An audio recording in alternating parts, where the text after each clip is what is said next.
Hey everybody, it's Aaron. We're back with another Bald Move TV, the officially unofficial podcast for all of television. The subset of all TV that we are zooming in on today is Netflix's new cyberpunk film noir series, Altered Carbon, starring Joel Kinnaman. If you wonder where the hell you've seen Joel Kinnaman before, he was the governor from New York, Frank Underwood's rival on the last few seasons of House of Cards.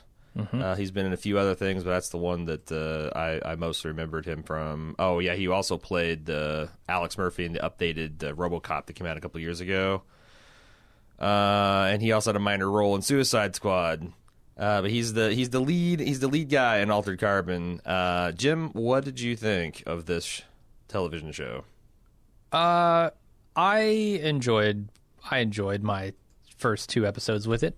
I think we should say that we are 2 episodes into Altered Carbon. Yeah, so if you're thinking during this conversation that we have a holistic view of this thing, you'd be wrong. Right. We definitely have only seen 2 episodes, and I'm probably gonna say up front that a lot of my criticisms, I think, of this could potentially be, I guess, assuaged by the end, by the next 8 episodes. And I'm hoping they will be, because I have a lot of criticisms of the show, but also I think there are a lot of positives about the show as well. Yeah, and that's I have the same kind of thing. Like I don't know, and because there's a couple things. Well, you know what? I don't even talk about my problems first. I guess let's talk about. Let's say we haven't read the book that this is based on either. Right. Which is what, Richard Morgan, is that his name? Wrote a series of novels about this Takeshi guy, Takeshi Kovacs, and this is the first in the series. Right. It's called Altered Carbon. Right. Yeah, Richard Morgan, as you said. So the premise of this show is we are some unspecified hundreds of years in the future. There has been a technology developed called the cervical stack or spinal stack. Minimum, we're like 250, because that's how long the time jump is at the beginning of this. Yeah, and it's a disc that's implanted in your spinal column. It's when you're 1 year old. It seems comically large to put into a 1-year-old baby. But that would look pretty hilarious. I guess you grow into it. And when you die, you can have that stack removed from your body, assuming it's not damaged, and implanted into a new body, which the people refer to as sleeves. Yeah. And it's not something that everyone can afford, but the ultra wealthy obviously are all in this technology, and now they've been able to gain several lifetimes worth of continued wealth and success, and they now live in cities that are literally above the clouds, and everyone else kind of dwells in this dank underbelly. Set in San Francisco, it's very Blade Runner. It feels very Blade Runner. They got down to the hover cars. And the animated dancing ladies on the side of buildings. And it's always raining, and everyone's always wearing trench coats. Everything's neon. And there's a lot of the things that I really like about this is it really explores what that would do to society, to where death is now optional, but the quality of your afterlife, or the possibility of the afterlife, relies entirely on the size of your bank account. It's like the inverse of Jesus. Rich man can't get it there. A camel's more likely to get through an eye of a needle than a rich man into the kingdom of God. Like, it's the opposite. Poor people just get their one short, brutish life, and the rich people live on forever and ever. And the more you can afford, you can have like 24/7 real-time backups of your consciousness through some sort of needle network that you can also. You don't even have to travel anymore. You can get out of bed, go to a needle caster, and suddenly you're now strapped into a sleeve that's halfway across the world, or maybe the solar system, or maybe the galaxy, because there is hints that there is extrasolar travel, although we haven't really seen. Everything's been grounded here on Earth that we've seen so far. But there's a lot of interesting explorations of what that would do to people's concepts of bodies and concepts of their their concept of being, and what that would do to religious institutions and societal institutions, and all that stuff is super interesting to think about. Yeah, I think the base concepts that it brings up are very intriguing to me, and I I guess that the series is trying to explore those. We'll talk about maybe how effective it is at doing that later. The show also looks great. I mean, we talked about the Blade Runner-esque motifs, but it's even better, honestly, than like the Blade Runner world, because it feels more to me like a super future kind of thing. Yes. Everything is so much larger, so much more built up, more extravagant, those kinds of things, which Blade Runner always seemed big, but in a like scaled down sort of way, if that makes any sense. Like a way that 1980 would have thought about. Right. Now we're talking about, well, 2002 for the book, 2018 for the show. So, Right. you know, everything is larger than life, but in a way that seems like we're kind of heading that direction. Yeah, and again, it looks like $1 million. The first director of the first episode is Miguel Sapochnik, which you'll recognize as one of the darlings from Game of Thrones. Yeah. Some of our favorite episodes directed by him, and there's a lot of just striking imagery of like human bodies floating in liquid with umbilical cords attached, and just like the way they've realized the future in crisp, 4K HD. Is breathtaking, and Miguel knows how to film action. He's also credited as one of the executive producers of the show. The showrunner itself is Laeta Kalogridis, who I didn't recognize her name, but you'll probably recognize a lot of stuff that she's been attached to. Like she was the writer of the movie Shutter Island, which we liked a lot. Okay. Nice. She's also wrote the script for Alexander, which was the perhaps ill-conceived Colin. Farrell, yeah. I almost said Firth, but it had to be a different Colin Farrell, Alexander the Great movie. Yeah. She's also worked on some dodgier projects like the television series Birds of Prey, which is meant to be kind of like the women of Batman or Batman, and the reboot of Bionic Woman. She also wrote the screenplay for Terminator Genisys, which I haven't even freaking seen.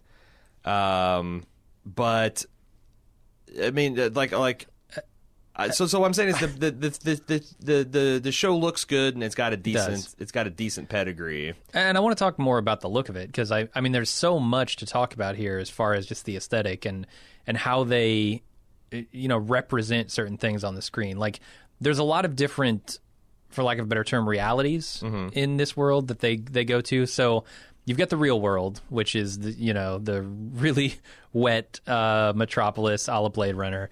Then you've got kind of the VR world, which seems to be all I've seen of it so far is like a similarly skinned construct that looks a lot like the real world, but is kind of envisioned in this really sort of grainy, almost has like a grid-like feel to it, with the kind of like warped edges and all neon. It's really cool looking.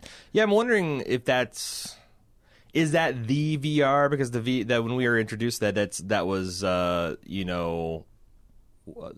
poor person from Bay City, right? Like I'm wondering if that's better the state VR? of the art, or is that just because it even looked like it was slightly duct taped together, and Yeah. So It could be. Yeah, because there's a lot of intentional, like you can kind of gauge the age of the technology based on like how gritty and modern versus how futuristic and floaty it all looks. Although Yeah. there's also some curious things about like technological stasis. For example, the spinal discs, the stacks from 250 years ago don't really look any different than the modern ones. So like, True. has that Yeah. technology just not improved? It seems like it, because Kovac, is that how you say it? When he comes back after his 250-year stasis, he seems remarkably versed in the tech. Yes. Like he's not super familiar. I think he's a great protagonist and a great like proxy for the audience, Right. because he's not super familiar with the ways that culture has changed in those 250 years, but he is Right. very familiar with the tech. Yeah. So we can kind of like both catch up to his speed and also use him to catch up to speed of the universe that Yeah, they've so created. there's also some interesting blend of some other science fiction concepts. Like it seems like there is a little bit of the Firefly, where the protagonist was a hero of a doomed social revolution.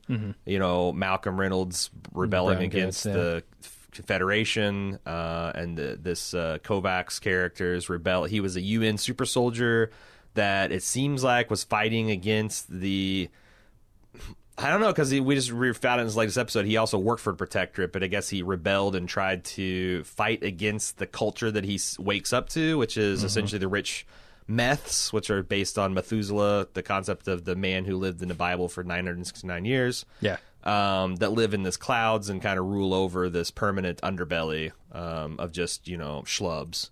Yeah. But they haven't really fleshed all that out. There's also a little bit of like this character Falconer, who reminded me a lot of the Shimi, I think, is her character from Cloud Atlas, where she was like this revolutionary figure that inspired a lot of people against this kind of oppressive neo-noir Blade Runner future.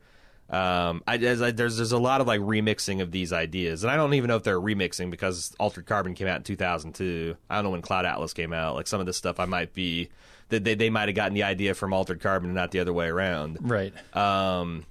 But that's the thing, is like it feels almost premature to talk about our overall feelings, because some of these questions and we might have is it could be answered in further episodes. But it's weird to me that they're always talking about, oh, this is the latest tech and this, and oh, that's old, outdated, emoted tech, but then yet the core technology is indistinguishable. Yeah. Like I kind of wish that they had made the old stacks look a little different. Mm-hmm. Like even in Westworld, the first generation robots look different than, the second, the current generation robots are completely organic. Yeah, you would think the tech would improve on that. What do you think of Joel Kinnaman himself as he's a Humphrey Bogart come Blade Runner Harrison Ford guy? He's not particularly exciting in the role, but I think he's good for it. Yeah. He brings like a flat effect and a wariness that I guess is believable. Yeah. Totally. I kind of think I might have liked the Asian guy that they had in the beginning, who is Takeshi Kovacs. Right. I think I might have liked him more in the role. He had a little bit more like fire to him, personality wise. Yeah. But all we saw him, and also like the same qualities that I think the noir side of it needed. But yeah, all we saw of him was that one gun battle. Yeah, I was gonna say, it's he had a lot more fire to him, but then again, like all of his flashbacks have been extended military sequences, right? But the other thing is, I like the idea that it seems like this Takeshi character has this cachet about him because he's got this devil may care attitude about his own death. Like he's constantly just flippantly like, well, if you don't like me, put me back in cold storage. Mm-hmm. Because for reasons that are not clear to us yet, I should guess the framing aspect of this is this rich Methuselah by the name of Bancroft has been murdered in such a way that I guess he is one of the wealthy that can afford real-time consciousness backups on the needle net. And he has been murdered in a 48-hour window because I guess it takes that's how often the backups occur. Yeah. He was murdered 15 minutes before that window was supposed to happen, and there was an attempted breach into the private resurrection network to delete, to essentially permanently delete him. And so he has no memory of the previous 48 hours leading up to his death, and he's hired Kovacs to go and investigate his death. I don't know why he decided to go back and get what they call these envoys, these UN super soldiers. Like, why would he go back for someone 250 years old? Yeah, it seems like these super soldiers have not since been duplicated, right? Right. Like maybe they decided that was a bad idea and they've never again made them. So he has some special abilities that a lot of others don't. Like he can see through walls. He has this like intuition. Well, Joel can't. I mean, the current Kovacs can't see through walls. It's tough to tell. Like he's got this intuition that allows him to perceive things before they happen. He does have that, certainly. And the other superpower he's got, and which doesn't seem like it's going to manifest this because, or maybe it will. Maybe Joel Kinnaman dies next episode. But the other special ability is they were designed to be able to go sleeve to sleeve to sleeve without suffering any ill effects. Most people. Oh, is that true? Yeah, most people that do that, I guess, go insane because of the there's so the ultra rich clone their own bodies so they can go back again and again and again without suffering any ill effects. But these guys were conditioned and trained to go sleeve to sleeve without having any issue. But it doesn't seem like it's going to be useful if you're going to cast a handsome star and build a series around it. Like, oh, one of his abilities is he can jump body to body. Here's the thing about this show, though. At the very beginning, the very first thing the show tells you is trust nothing you see, trust nothing you hear, let the experience wash over you in a wave. So I guess I'm going to try and sit back and let that happen. But that's the thing. Like there's a scene in there in the second episode where the wife of Bancroft comes to seduce Kovac for some unknown reason. For some unknown reason, or something, yeah. But she just appears in his hotel room, and I'm thinking, why do you trust that this is who they say they are? Right. Because there's nothing that would stop. There are clones of her out there. She could be cross-sleeved. Right. She could be cross-sleeved. She could be just sleeved in somebody else. Like triple-sleeved. Who knows what you can do? And she's hiding behind 7 proxies with the sleeves. Right. I would not trust anything I see, and the show is telling me that. So I honestly am not sure I'm supposed to believe that, especially when they zoom out and show some mysterious figure after it. Yeah, I have asked myself that a lot. Like, it's hard for me to turn off that part of my brain. It's like every time I see someone, I'm like, is this an AI? Is this a clone? Right. Is this like what is considered a person in this world? And why don't the people in the world react in that way? Because that would be a constant concern for you. We're living in a society where you can't tell visibly if someone is who they say they are. Right. Like right now we're entering an era where it's going to be trivially easy to fabricate audio and video evidence. Sure. And there's already a lot of smart people like, wow, I mean, what are you going to do when you need specialist training to analyze footage to see digital fuckery? And are the people that need to believe the experts when they say this is fake and this is real going to actually believe that? Well, this isn't a world where someone can look like anyone. Yes. Or no one. And like there's these things called AI, and I'm not sure if they're robots or they're holograms or they're a fusion of those technologies or I'm every time this guy bumps into something, I'm like, that seems the obvious question to ask. How do I know I'm really talking to you? How do I know that, you know, when he's investigating this one particular guy who's got this particular maybe means and motive to hurt Bancroft, like how does he know that that's not just someone has hijacked into this guy's body and he's a corporate business rival and this guy gets 5,000 death threats per year? And the show initially sets up that concept that you can't trust anything you see or hear. Right. So it runs the potential. I think it avoids that by just kind of ignoring the concept that it initially sets up. Yes. So far, anyway, but it runs the potential of doing a Mr. Robot Season 2 in my mind, which is confusing who is who and what is real to the point where the audience tunes out and doesn't care because they can't tell. Yeah. So luckily, or unfortunately, however you look at it, the show seems to ignore the initial concept that it sets up. Yeah. At least up to episode 2. Maybe that will change in subsequent episodes. Yeah, I don't know if we want to talk about, if we want to continue talking about the philosophical questions of this show, because to me, I wanted to talk about the other realities, quote unquote realities in here, because there's a lot of stuff. There's the VR, then there's the AR, which is kind of the drug-esque sort of coding, I guess, that they put into Stax via like eye injection or something. Because he buys this whole backpack full of drugs, essentially, which I think are different software programs designed to fuck you up in different ways.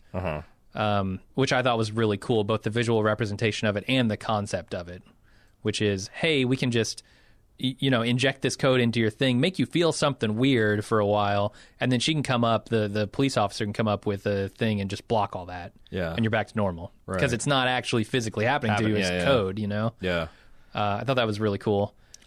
Okay, go ahead, because I also want to talk about the religious stuff, too. And then the one other kind of reality thing they're dealing with here is the memories. And I think they weave the memories of this character in really, really well. They always sort of use the memory of whoever this woman is that was, I guess, his instructor, like some kind of trainer of his, and probably also a love interest, I assume, given that he doesn't want to live without her.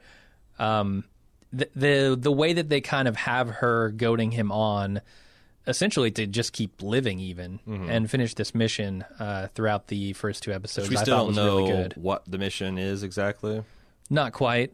And also, I'm guessing that, like, the other thing I don't know that this is true, but I think that her voice that we keep hearing is the physical manifestation of what these what's the name of that? The envoys. The envoys precognition or intuition, they refer to it. Yeah. Where, like, they can kind of they've explained it like that they're so perceptive and they get access to information across so many, like, subliminal bands, and they're just so plugged in and tune of what they're doing that they can kind of predict what's going to happen. Like, he can see, like, a guy shifting his weight, and then he has this, like, kind of flash forward of him throwing the table at him, and he's prepared for it now. I don't know. They also mentioned that this his current body has got enhanced combat capabilities, which they haven't. His first body, like, it could see through walls and it could do all kinds of crazy shit. Right. They haven't really demonstrated what special abilities it has, other than maybe he's stronger. Yeah. But you can't really tell. No, and there are people certainly who are stronger than him even. Yeah. With like, exoskeletons. Yeah, and this one dude in the big second hulking episode dudes. stress, and he's like the second coming of Bane. Right. And so the before we talk about some other things, I want to talk about the Neo-Catholics. Yeah. So this is a religious branch who 400. So at least again, is the name's Todd? What's his name? Takeshi Kovacs. So he's from 250 years in the past. That's when his faction was defeated.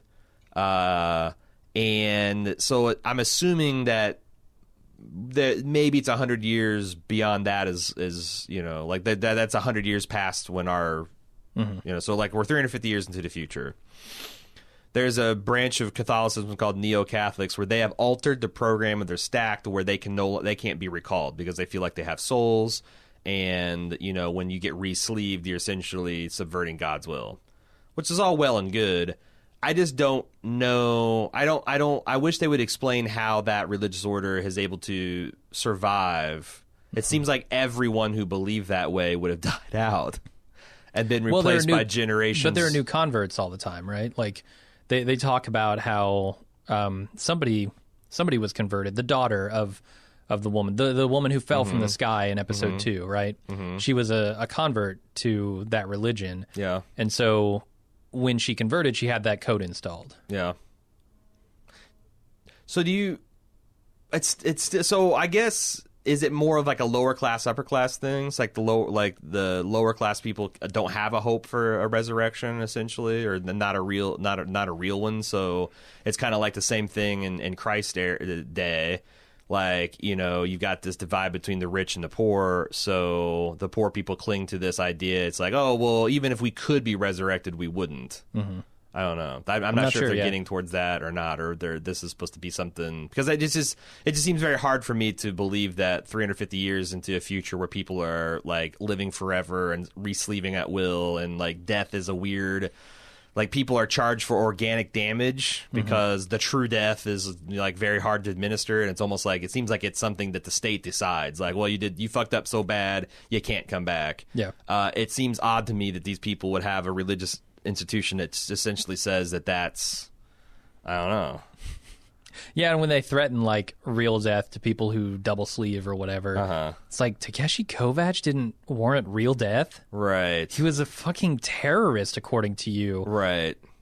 What are you talking about? And you're going to let him out after 250 years on parole? Yeah, I would really like to know. Yeah, I really like to. I mean, that's the thing is, like, that's bound up in the question of, like, why is Bancroft doing this? Why did he select him? Sure. Why is his disc? But why was he around to select Yeah, at all? why was is my his disc in the question. prison system instead of in a glass box for the... Instead of destroyed, melted down, Right, but they also had all Slagged. those discs from all the other envoys that are in, like, this big case in the, Which envoy was rebellion. kind of a horrifying sight. I thought that was a particularly striking image. Yeah. Because each of those represents a body, right? Yeah. And it's, I don't know, just that small space with that many dead bodies in it. No, Essentially. it actually, I got the same feeling of like when I've seen churches like and mass like graves or something. Yeah, I've seen like churches and catacombs in Europe where all the masonry is done in human skulls. Yeah. And you look about, it's like every one of those is a person who's walking around with their thumbs up their asses, like Right. breathing oxygen and putting out CO2.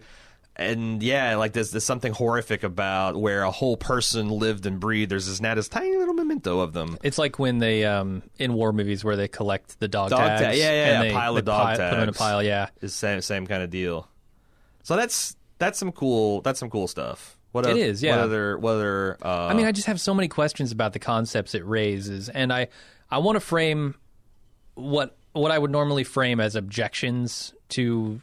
Or I guess like disappointments in the series in the term of questions, because Okay. at this point I'm not through the series yet, Yeah. and I want to give it a little more benefit of the doubt. But I have so many questions about sleeving and the consciousness, like what good is a biometric safe that this Bancroft guy's talking about when there are the concept of clones and sleeves out there?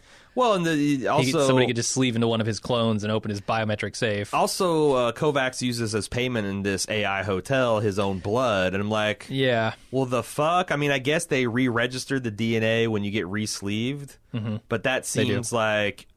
Which, I mean, it makes sense because, like, black market sleeves, it'd be tougher to get those legitimized, I guess, Right. for people. But I'm saying like that technology has to exist, and it's like it's just the same thing. It's like if anyone can be anything, then how in the hell do you have an idea of digital signatures and like all this other stuff? I don't know how any of this stuff could possibly work. Or like this idea that you could ever actually fully kill like a meth, because this meth, who has been around for 360 years or whatever, Right. Bancroft has so much money at this point that he's able to upload his consciousness to a satellite location Right.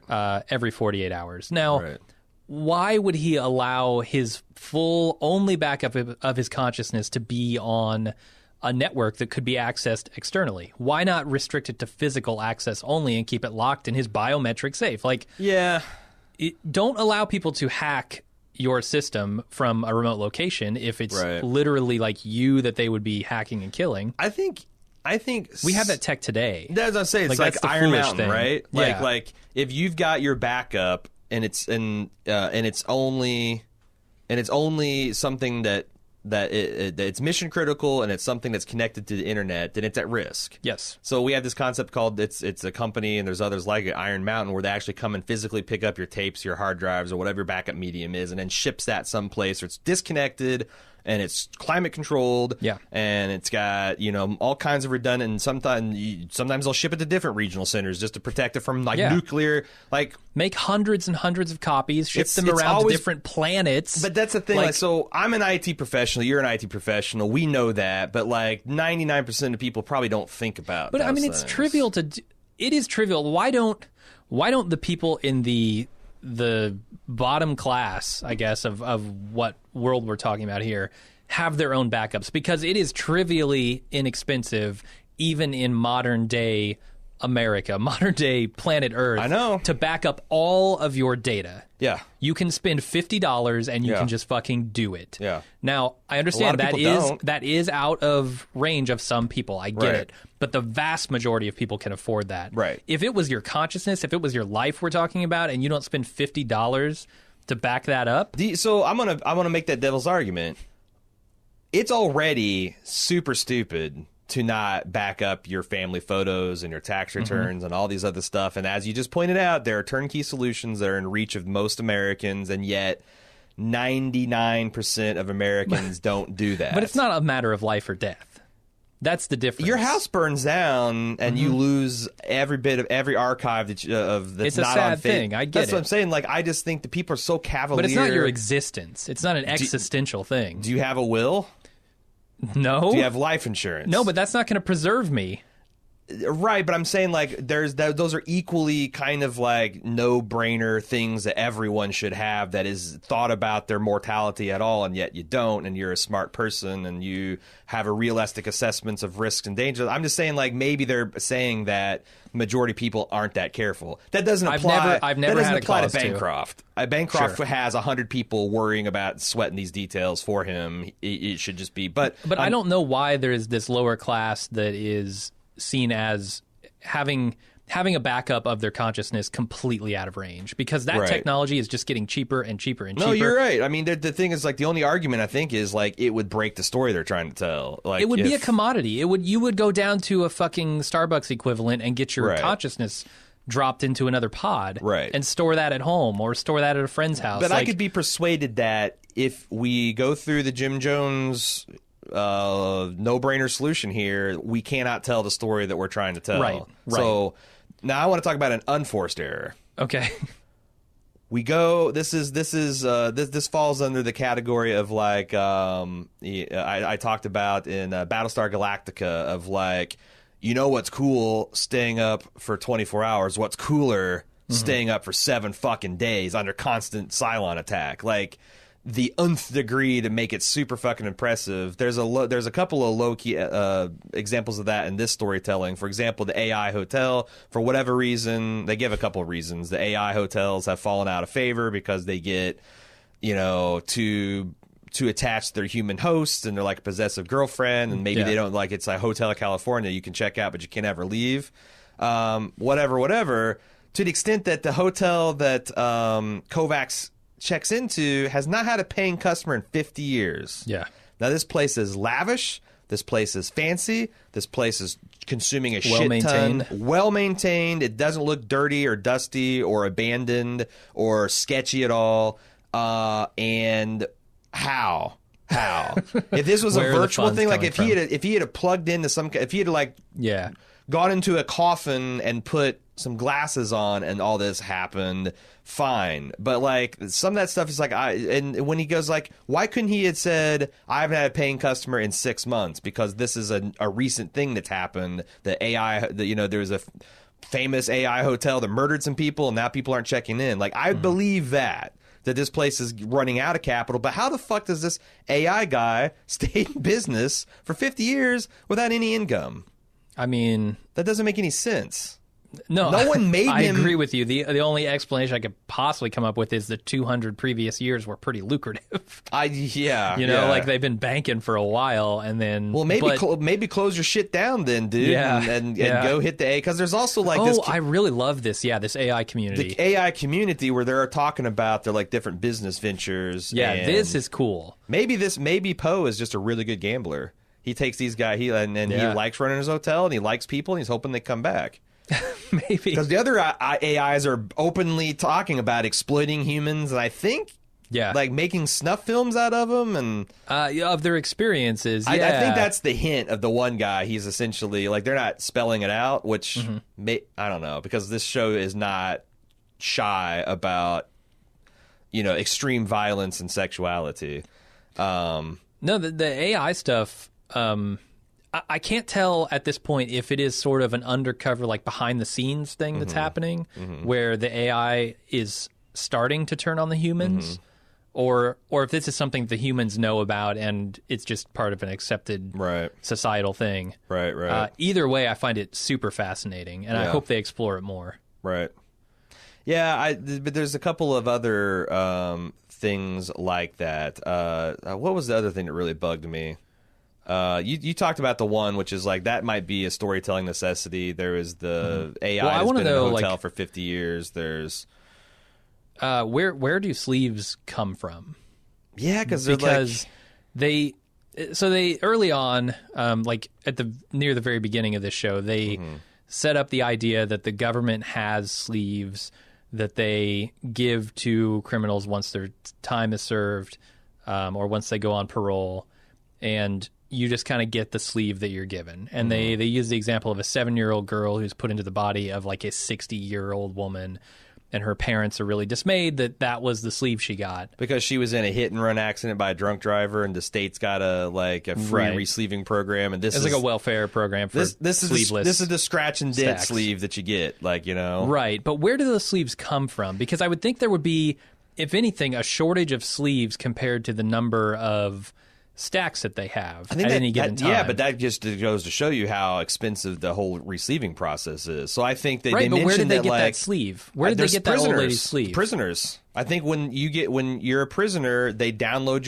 your stack and save it in storage, and then they take your body and give it to somebody. But here's the problem with that. Stacks don't degenerate. Right. Human bodies do. Right. So you inevitably come up against the idea of a massive sleeve shortage. I think that. So you have to manufacture that's true. sleeves. No, right? they are. They got absolutely. clones. So, but the government is not producing clones. How do you know that? At least we haven't seen it yet. I'm going off the first 2 episodes. And if they are producing clones, why are they using these old busted-ass recycled clones to give to, or recycled Well, they mentioned that cloning is hideously people. expensive, which is the other, Right. that's the other kind of Battlestar problem, is they introduced Bancroft's personal clone stash, and it's literally like a 10-story silo of hundreds and hundreds of copies of him and his wife. Yeah. Which, why the fuck would you need that many clones spun up and ready, like they're ready to go at a moment's notice?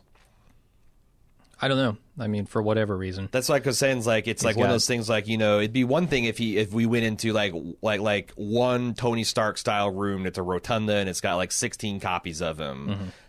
That's cool, but you know what's cooler? A rotunda 20 stories tall, it's got 1,000 of his copies. Like, Yeah, I don't know, the some of only this thing stuff just seems a little goofy. The only thing I can think on that end is that he's using this needle cast thing pretty often. Right. And so he's got to have his clones distributed around the galaxy or whatever. But why would they be in this silo? Like, yes, that would maybe he's like you need a growing Tony them Stark and- rotunda on every planet, Right. And in every continent. Why the fuck would you have a giant rotunda in the middle of San Francisco? Yeah, you wouldn't want to manufacture them and then ship them. Or shit, maybe it's less expensive to do that. I don't know. Maybe. There's some weird economy. You think you could like things send the going on. DNA information and just needle cast over there, but like there's Right, a lot but of those. I would also think that you could make a radio here cheaper than in China and plus shipping, right? That's like, true. That's true. You just never know. You know, that's the thing. It's like I'm not. Like, I like what you said. It's like I'm not necessarily being critical of this concept. I'm just saying some of this stuff doesn't make sense in the world building, and maybe they'll have satisfying explanations for all that, or maybe this will, because like. I remember there's a lot of questions I had about the economics of like the world of the Expanse that they didn't start delving into until season 2. But I think that is definitely something I'm worried about. Me too. Especially after these first 2 episodes. The other concept, which I find completely ludicrous, is the idea that there is any physical money, physical currency of any kind floating around in this century. Yeah. Dude, we're on the cusp of getting rid of digital or of physical currency right now in the real world. Right. Come on, 350 years You're into the still future, we're feeding still plastic bills into a stripper into machine. a fucking rolling thing that pulls them into a mechanic. No, Yeah. no, we're looking into something. It's measuring our eye and it's taking the money out, or That feels- or the DNA thing. Like, Right. And so there, some of this stuff is like any fiction that's written before the last 10 years seems like it dramatically underestimated this internet thing. yeah, And like how that will be like what kind of societal impact that would have, and the facilitation of like digital transfers of currency and cryptocurrency and all that stuff. But like 2002 is right on the edge where like, dude, you should have seen which way the wind was blowing. Like, why the fuck would you have a digital medium to transfer money when you could just have like some kind of thing implanted in your wrist, or maybe it's even tied to your fucking stack? yeah. You know, because that thing seems like a great unique identifier. Like, Sure you know, does. there's lots of different sleeves, but you only have the one stack. And Except, the other, unless you can do what they call it, twin sleeve. well, or dual also sleeve, needle or- casting, right? He's got to Yeah. have multiple stacks to do that. I guess that's true. So Yeah, you but go they'd all from one be stack they'd to probably another. all be uniquely identified. Yeah, I would think so. Hardware identification. Yeah, but as far as your shortage of sleeves, I feel like that. I don't know. Like, it seems like there's unlimited demand, but they're so expensive, and there's a limited supply that only the wealthy can have them. So I feel like since everyone is mandatory to have these stacks implanted in them at the age of 1, and like say only a few percentage of humanity can actually afford to have them, you're gonna have a near unlimited supply of sleeves available between jail and people getting sick and people going brain. Of course, I guess if you're brain dead, then that sleeve is busted. But, well, I mean, like every time somebody dies, a sleeve is lost. Every time somebody is born, a sleeve is gained. So I guess the birth rate must be significantly higher than the death rate. But I mean, I don't know. We've spread across the galaxy essentially at this point. So Right. there are plenty of sleeves out there, human beings. Right. Maybe AIs like kidnap humans off the street and jack their sleep, you know. Like that seems like if you're making VR snuff films, then but the other glaring omission, and I feel like maybe in 2002 you wouldn't have seen this coming, but just the automation, the lack of automation in this society is astonishing. Yeah. Because it's something, you know, we harp on here a lot at Bald Move, and we discuss it a lot because it is happening, and automation is going to take over large swaths of our economy within the next 10 years, 20 years. Yeah, you got flying cars that are flown by individuals. Right. Like that's the things, like that's what's going to date near future tech in the next 10 years. Like if you've got a car, if you got someone driving a car and they're not some kind of outlaw or throwback to a bygone, like a fucking... If they don't hack the car and put their own DIY steering wheel on it. Yeah, like seeing a guy driving their own car would be like seeing somebody in one of those massive front-wheeled bicycles and a top hat. Like you might see it in Portland. Yeah. You know, you might see it down in Austin, but that's certainly not going to, it'd be something you remark upon seeing, like, dear God, someone is in the driving and it looks like he has a wheel in his hand. Right. And the fact that we're 20 years out from that taking over essentially all of transportation, and then going 350 into the future, and none of it has happened at all. And you still have people sleeping floors, and you still got people. It's just completely missing the boat on the automation stuff. But, you know, 2002... it wasn't quite the thing it is now. Right. And, you know, the other thing is, like, fantasy doesn't have this problem because you can always hand wave to, like, magic. Like, sure.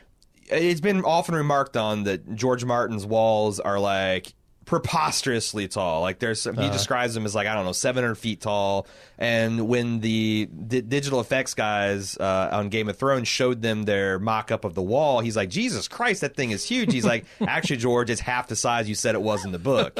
Like, there's this, like, but no one asks, like, my God, how in the world did these guys 10,000 years ago build this giant ice wall? Well, that's probably magic. Yeah. You know, there's, like, all this, like, but science fiction... it's the science in the fiction that always fucks you because you've got to come up with a plausible, you know, you don't have to explain how it works. Like the Enterprise has a structural integrity field to explain how it can zoom around. Like it's got like some bullshit sci-fi thing that like at least lets you know that, hey, we've thought about this. It's going to be okay. Yeah. And the more and there's this value you can get caught on where if you don't address it at all, it's a plot hole, and if you address it too much and too detailed, then people start poking holes in it. There's this like vaguely plausible zone that you got to stay in. You got to lampshade it. Yeah, and Altered Carbon feels like it's all over the map. Like it's world building and not giving a fuck about whether it makes sense, and it's world building and then over explaining some things. And I think like that's a danger. But again, I'm not ready to throw it in the wood chipper because it's possible there are clever solutions to all that, or it could be also the price of admission. Like if you want to enjoy this particular type of story, because it keeps on, like if you go down, like if my suspension of disbelief crashes a little bit more, I'm going to start asking questions like, how the fuck do you kill this wealthy guy because he was in the middle of a business deal in like a wealthy district when he got killed. Where are the cameras? Mm-hmm. How can no one have seen the last moment? You just showed me a fly. Mm-hmm. That is tailing this, like why wouldn't a guy like that have an army of these flies that unobtrusively films everything for this very reason? Right. But then you're talking, oh, well, an EMP could take those out. Right. You know, why is he on a 48-hour window on backups? Why isn't this thing, like, if you can back up this guy's existence in a finite period of time, then why isn't this constantly backing up all the time? Mm-hmm. But it's like, I feel like the answers to that are, like I was alluding to, if it worked that way, this plot couldn't be told.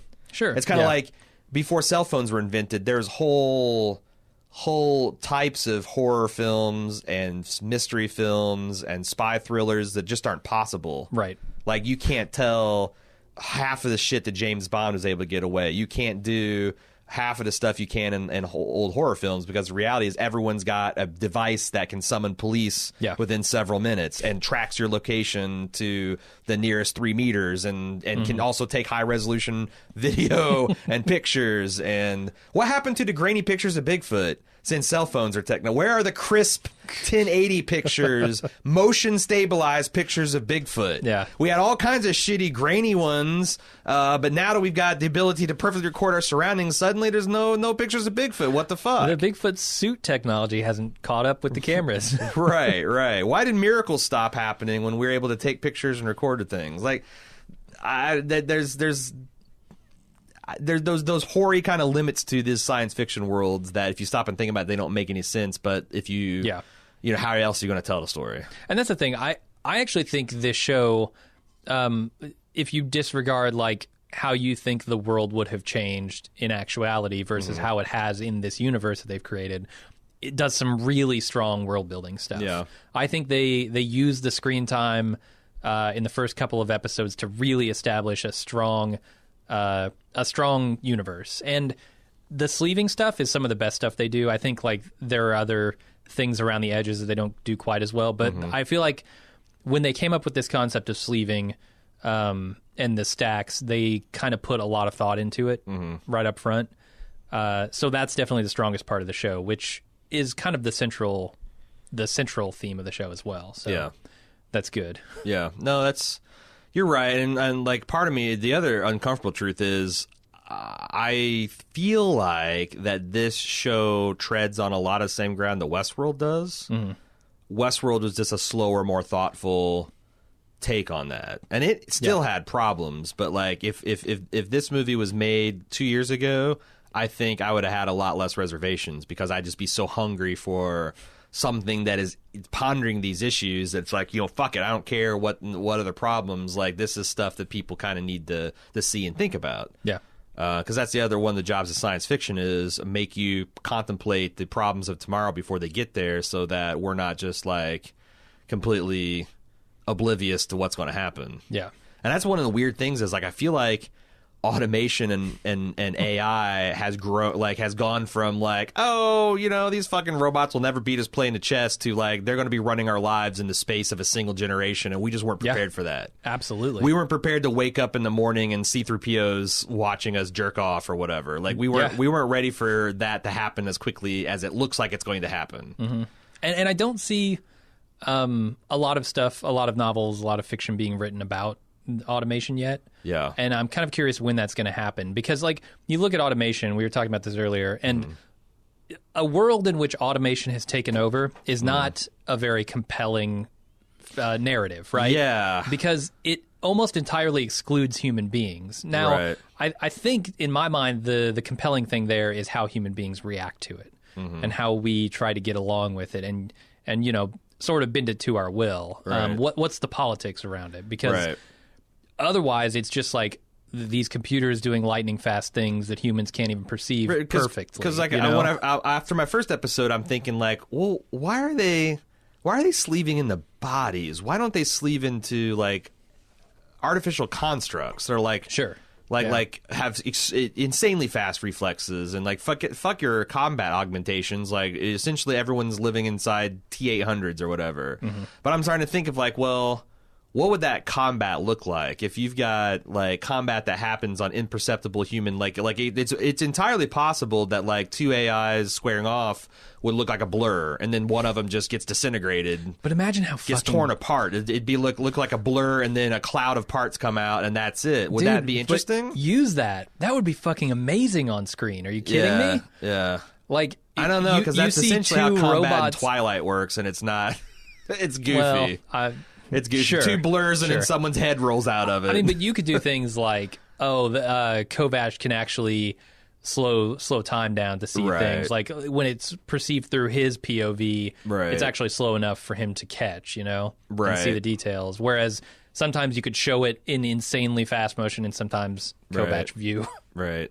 No, it's tough because, you know, that's like I was talking to you before we started recording this. I started reading Andy Weir, who wrote The Martian's latest book about this lunar colony called Artemis, and I was praising like some of it's like he's got this like really cool economic system that's based on like the cost on everything the moon is you're paid in these things called slugs, which stands for soft landed grams. So essentially, they fire magnetic cannons from Earth, and they soft land on the moon. And the cost of it to get through that process is a fixed amount.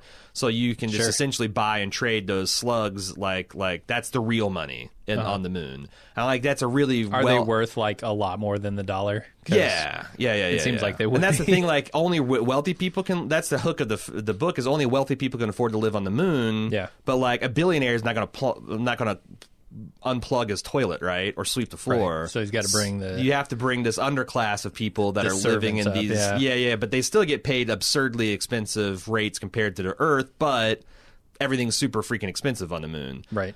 However, also, where the hell is the automation? Yeah. There are people driving lunar buggies and there are people sweeping the floors and they're doing all this other stuff because that's the thing. I don't think anyone like that. Even The Martian is kind of ridiculous. They didn't have maybe it's a cost cost per work value. Like a human can do so much. Yeah. That maybe it's cheaper to get a human up there than the materials to build a robot to do all the jobs that a human could do. Talking about sweeping the floor, we have Roombas. Sure. That I'm thinking, but a human can sweep the floor and also make you a meal and also do 1,000 other things. Right. I'm saying maybe it's cheaper. You'd have to have, but they do pay people to sweep the floors. Why isn't a Roomba doing at least that part? Yeah. So it's even the best hard science fiction gets surprised by how the world actually ends up working. Sure. Yeah. Even Star Trek. Look at Star Trek. Star Trek is up until the current. All of Star Trek is completely ridiculous because Gene Roddenberry didn't know how dense we could store things and how fast we could transmit information, and he envisioned the enterprise of these flying supercomputers that you have to program with isolinear chips and all that stuff, and that's just ridiculous. Yeah. None of that would actually happen. In fact, the fact that we're flying a starship with thousands of people and their families is ridiculous. That would be largely automated. Yeah, right. You've got a society that can build something like Data, but we still have chief engineers crawling through Jeffrey tubes that are built at human scales, and what the fuck, That's kind of why I'm interested in a lot of near future stuff at this point, because that's only accelerating, right? The idea that you can predict the future is getting more and more ridiculous because of how fast technology is changing now. Right. In the 80s, when we first had our personal computers, we could say, ooh, think of how the world is going to be changed by this one piece of technology that has gotten a little bit better. Yeah. Now it's like every other day there's something new to consider in technology. Yeah. And God knows I couldn't write anything that would not have plot holes. That's one of the reasons that's honestly one of the reasons I haven't written creative more, because I get to this stage oh, that's a really cool concept, and I start thinking about it well, that's stupid, that would never work. Right. And then I can't, it's unsolvable, and instead of just being fuck it, where I'm going to make the story like that, I get locked up and kaboom, kaboom. So that's how it goes. Yeah, I'm definitely, I've heard through the grapevine called Jim Jones that season 4 or episode 4 is kind of like what I always say is we always say when people are Leftovers wins all these baldies and blah blah blah, but I saw his first episode and I don't get it, and I always tell people okay, if you get through the third episode with Doctor Who and you don't like it, then bail, because that's essentially everything the show has to offer. It's just more, and it's just more of it. Episode 4, I guess, is that version of this series episode. So I've read, yeah. So I want to at least go watch through episode 4 to see if, plus once I articulate these concerns, they'll either answer them and great, or the storytelling around them will be so good that you forget about it. Yeah. But I don't know, because if neither of those things are true, we probably won't watch it. Right. And then the other thing is, I thought that this was a single shot book, and it's always hard to adapt something, and then what are you going to do with future seasons? But I guess I've also found in my research that this is a whole series based on this Kovacs character. So it seems like it would have legs if the legs are sturdy and worth walking on. Yeah. And I'm excited to watch the rest of it. And we'll definitely be back to talk more about it, regardless of how far we get. What do you think about the sex and violence on this show? I thought it was actually well done. I thought it's well done too. I'm somewhat surprised that how am I trying to say this? I don't think it was particularly more violent than anything I've seen before. No. I mean, so far, I'm more talking about the, like, 350 years in the future, everything still is recognizably this modern, like in art, like contemporary. Like all of their, like the strip club looks exactly like if I went back into Roman days and went to a whorehouse or a strip club or whatever, and anywhere the escorts and sex workers of the day hung out, it would not look anything like a modern day strip club. Yeah. Why does a strip club 350 years in the future look like? I mean, just exactly. They got guys looking through peepholes and jerking off. They've got neon signs everywhere. They've got gross, like, on the nose, thank you for going to the jerking it off. Hope you come again. And like, why hasn't any of that stuff changed and evolved any? I mean, I was reading that as like the seedy, like he's in the really seedy places, but it seems like all of San Francisco is seedy. Yeah, at least below the clouds. So maybe that's what it is. Because like that, that's, I guess that's the truth. The upper crust culture is still. Although, I mean, Mrs. Bancroft is running around in a see-through, essentially sheet. So it's not everything. Is I just wondered, like, if she's got her best Boll and Branch on. I'm trying to get to ideas. Like, it seems like when, like in Edwardian and Victorian times, right? When social mores were very buttoned up. Like, the private life seemed like it was a lot looser, and like the fiction was a lot more scandalized, and it was very popular to have, like, Pulp Fiction kind of stuff, and there was public executions and whatnot. But then, like, when society becomes a little less repressed, then there's a response to that. I think it changes the culture and entertainment, and this seems like it's open and in your face to like everywhere in San Francisco is essentially the red light district of Amsterdam, right? So, like, what is the corresponding balance that brought to society? Because it's tough to tell, because if everything is sexed to the nth degree, what is sexy? Like, I was kind of expecting to see the upper class people like extremely conservatively dressed, because that would be provocative. Like, oh, I can't see what her breasts look like. But nope, they're just pretty much out there under thin gauze. Right. Yeah, I was going to say that, I mean, Kovacs is actually seeking out those kinds of places actively, but you're right, even above the clouds, you've got the scantily clad wife of Bancroft. And Bancroft, when he comes into a meeting room, he's just hanging dong, like fully naked, like doesn't bother to put on clothes before he starts addressing all of his workers. And it's weird because it's like this idea of what is this shell, right? Like what is the sleeve to me? What does it mean to me? What does it mean to my family? And they do touch on those concerns, which I think is, like I said before, the sleeve stuff is some of the best considered stuff. Where they start to ask those questions. Yeah. So there's another question I've tried to ask like 2 different times, and I keep thinking of something else I want to talk about. But how does Kovacs value his life? I don't think so. No, because I have this theory that he values his life as much as anybody does, but he knows that his best play is to do this devil may care. Like if the rich guy threatens him with cold storage, his best plan is to be like, well, fuck you, I don't care.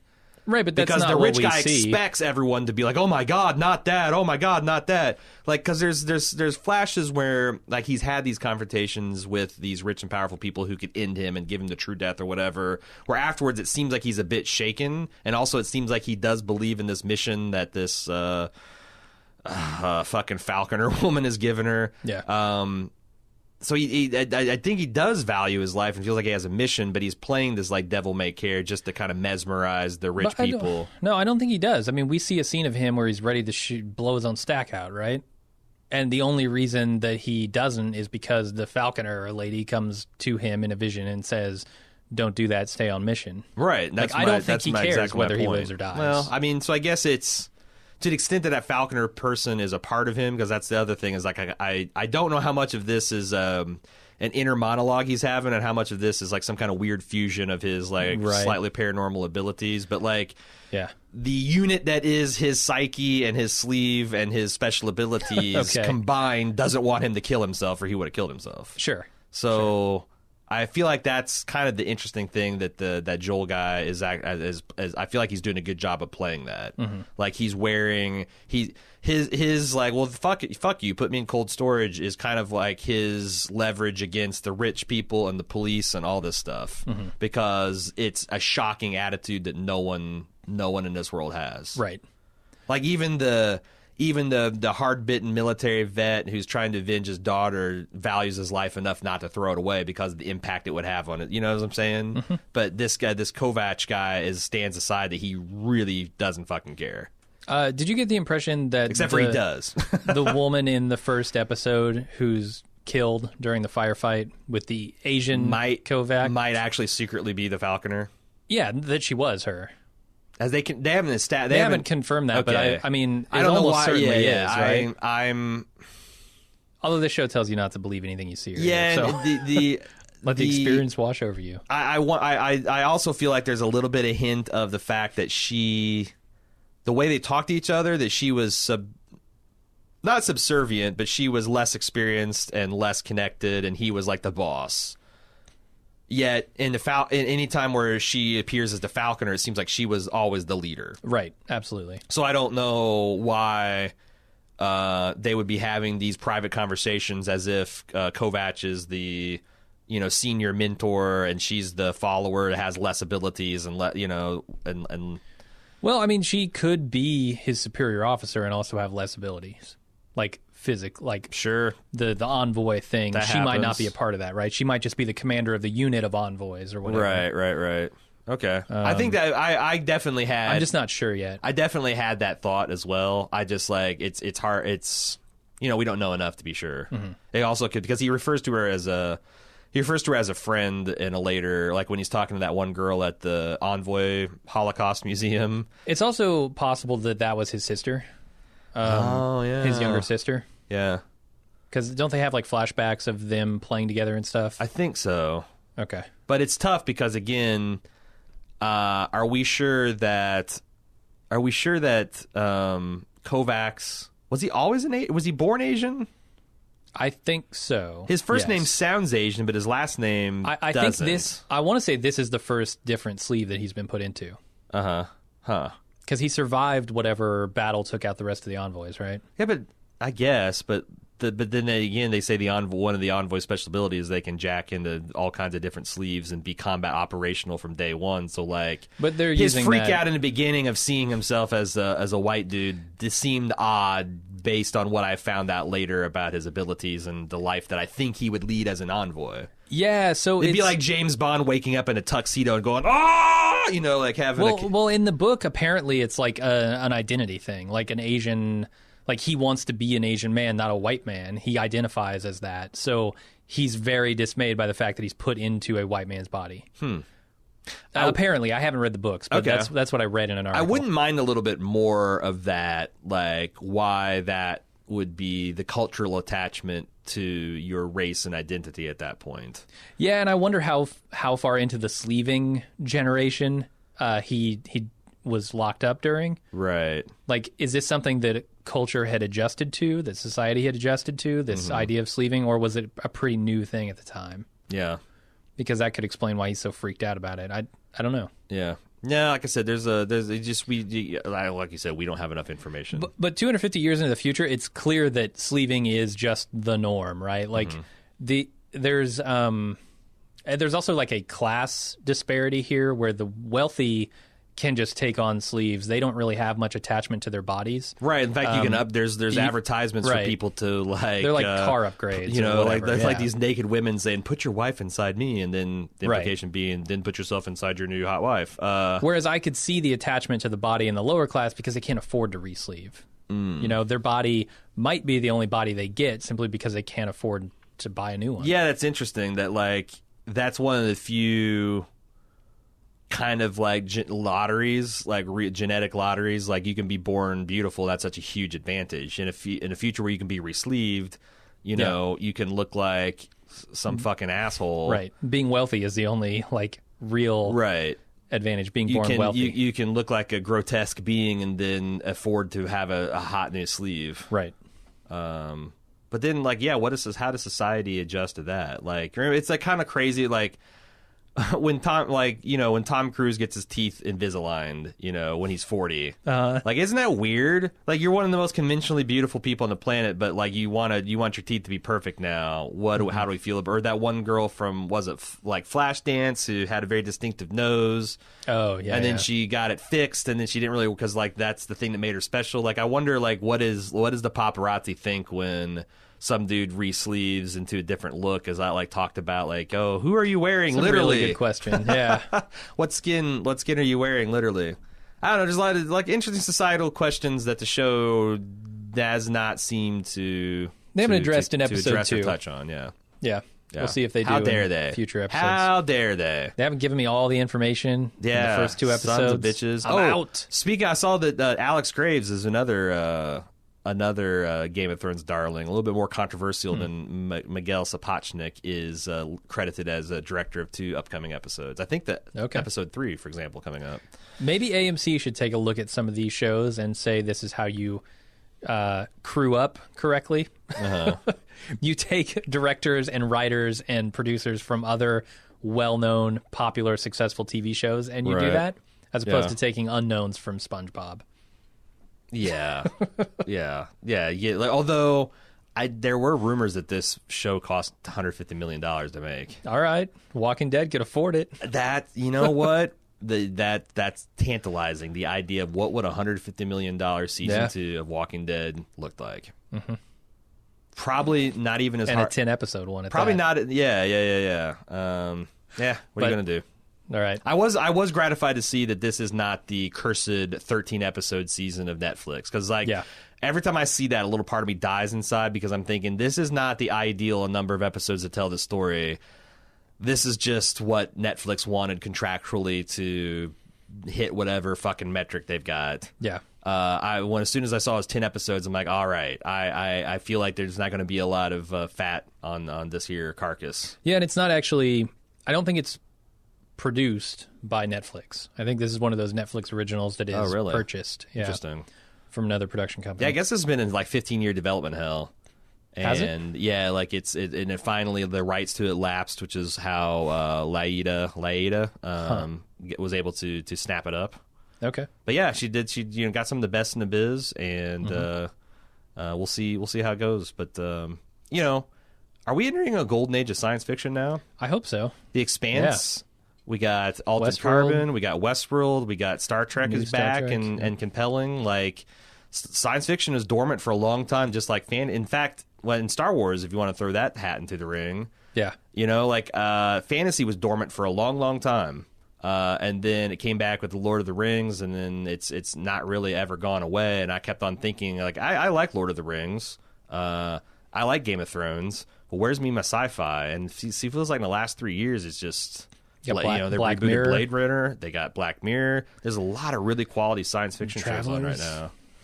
Travelers is okay. Well, they had the OA and Sense8. Like, there's been a lot of really high concept, good science fiction. I'm just waiting for the automation based one. Yeah, something like automation based. Yeah. That's what it's called. So Jim and I were talking about, like, we're 2 episodes in, we're not entirely sold on the show, and but we're not saying that the show is unsaleable. But what I think we're going to do is we're going to watch the rest of the show, come back and do a wrap up of season 1 of Altered Carbon, and if we really like it, then it will be making the short list for consideration when it come out for season 2. In some way. Kind of the same way we did for Stranger Things. Yep. And I wouldn't eliminate the idea of a season 1 rewatch leading up to season 2, because that seemed to work really well for Stranger Things. Sure. So that seems like a perfectly cromulent way to go forward. And that's it for our thoughts on Altered Carbon for right now. We'll be back in some indeterminate period of time to finish it up. And there'll be more Bald Move TV to come. I know we still want to talk about Star Trek, which I haven't gotten around to seeing yet. But we'll be getting that real soon as well. And until next time, I'm Aaron. And I'm Jim. See ya.